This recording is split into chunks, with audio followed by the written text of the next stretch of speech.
हामी बीपीकेएसएसको college of dental surgery अगाडि छौँ र आज यो कसरी हुनुको कारण यो छ कि आज 20 मार्च यानि कि ओल्ड ओरल हेल्थ डे। आज यो ओल्ड ओरल हेल्थ डेको स्लोगन छ happy mouth is a happy body र आज विभिन्न ब्याचको हाम्रो दाइ दिदीहरू सानी भाइहरू मिलेर हाम्रो ब्याचको मिलेर चाहिँ एउटा र्याली यानि कि अवेरनेस र्याली चाहिँ हामीले क्रिएट गर्दैछौँ जो कि केही छिनपछि सुरु हुँदैछ। Let's enjoy. आज पर्दैन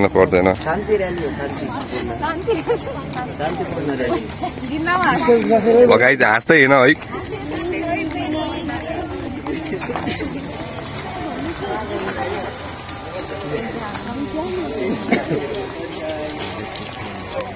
Hello guys, welcome back to my YouTube channel.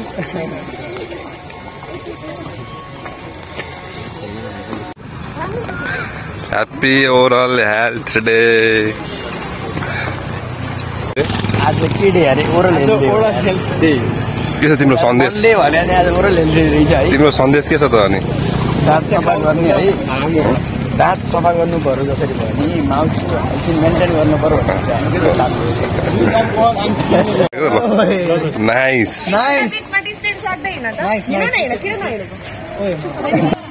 ल मैले हान्ने फोटो एउटा मैले डिस्टर्ब त गरेन नि त है। ल गाइस बोल्दै गर के छ कस्तो छ खबर? अझै यो कसरी कसरी प्राउड हुने हामी आफ्नो माउथ प्रति? माउथबाट कसरी प्राउड हुने? Mouth is everything. Smile you give यही स्माइलमा डिपेन्ड गर्छ तपाईँको पर्सनालिटी। तर मुख स्वास्थ्यले समग्र स्वास्थ्यलाई कसरी असर गर्छ?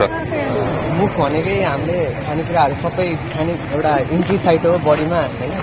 त्यही भएर चाहिँ सबै कुराहरू चाहिँ मुखबाटै हाम्रो शरीरमा प्रवेश गर्छ। त्यही भएर हामीले जस्तो कुराहरू be proud of the mouth guys. हजुरको स्माइलले सबै कुरा हो। हजुरको स्माइल तपाईँको पर्सनालिटीले झल्काउँछ। हजुरको माउथ यदि हेल्दी भयो भने लाइक यो body will be healthy. Smile cost nothing भन न तिमी के हो यो भनेको? स्माइल कस्ट नथिङ भन्नाले पैसा के छ देखिएन एभ्री 6 months किन? हामी देख्न सक्छौँ बीपीको परिसर हाम्रो साथीहरू छन्। ओरल हेल्थ डेको र्याली अवेरनेस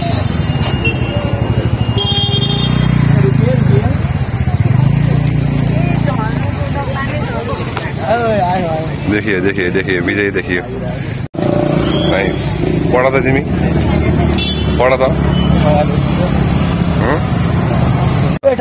सो देखि ल देखिए सबैलाई देखाउँछ है। अब यही बोल्दै गर न गाइज के छ?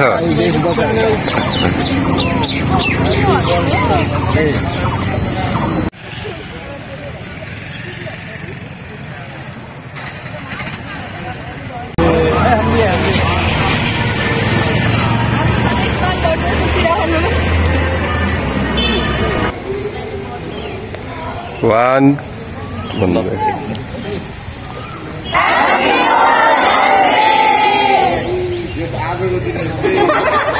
के भन्न चाहन्छु ल एउटा तिमीलाई सोध्छु म यहाँबाट सोध्छु ल। तिमी एउटा अवेरनेस दिन कसरी अवेरनेस दिन सक्छौ दाँतको बारेमा मुख स्वास्थ्यको बारेमा? हामीले चाहिँ मुख स्वास्थ्यलाई एकदम स्वस्थ राख्नको लागि 2 पटक ब्रस गर्नुपर्छ। तिमी चकलेट खानु हुँदैन जिम्मा।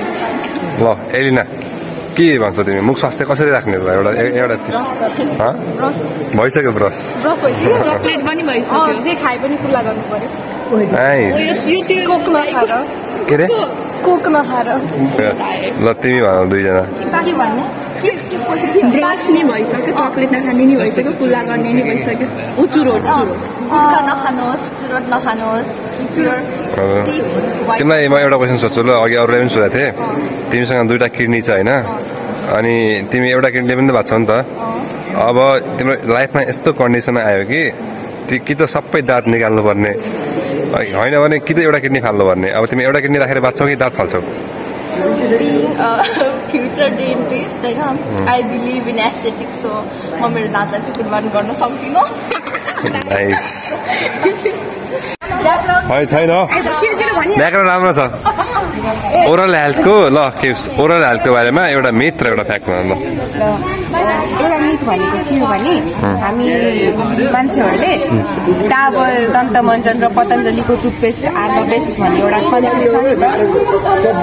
कन्सेप्ट छ नि त किनभने त्यसमा धेरै नेचुरल इन्ग्रिडियन्ट्सहरू हुन्छ अनि त्यसले मुखलाई असर पार्दैन तर फ्याक्ट इज के भने त्यो चाहिँ हामीले युज गर्न हुँदैन किन त्यसमा फ्लोराइड हुँदैन अनि त्यसले चाहिँ अनि हाम्रो दाँतलाई चाहिँ फ्लोराइड चाहिन्छ। अर्को मिथ भनेको चाहिँ there is a myth saying that whenever we scaling गर्छौँ नि हाम्रो दाँत चाहिँ लुज हुने अब त्यो ब्लिडिङ भएपछि चाहिँ लुज हुने पछि गएर हल्लिने झर्ने त्यस्तो भन्ने मिथ छ तर that's not true scaling is